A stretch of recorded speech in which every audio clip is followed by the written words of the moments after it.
இயேசு கிறிஸ்துவின் நாமத்தில் உங்களுக்கு என் அன்பின் வாழ்த்துக்கள். 8 மாதங்கள் கர்த்தர் நம்மை பாதுகாத்து நடத்தியிருக்கிறார். புதிய 9வது மாதத்தை காணச் செய்த தேவனுக்கு நாம் நன்றி செலுத்துவோம். இந்த புதிய 9வது மாதத்தில் கர்த்தர் நமக்கு தருகிற வார்த்தை மல்கியா 3ஆம் அதிகாரம் 6ஆம் வசனம்.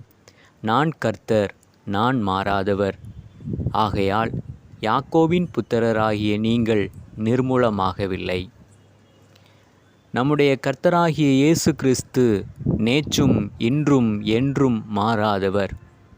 அவருடைய அன்பு மாத்திரம் இந்த உலகத்தில் மாறாதவைகள். இந்த உலகத்தின் காரியங்கள் ஒரு நாள் மாறிப்போய்விடும்.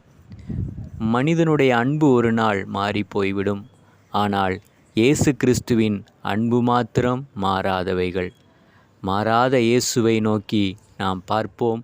அவருடைய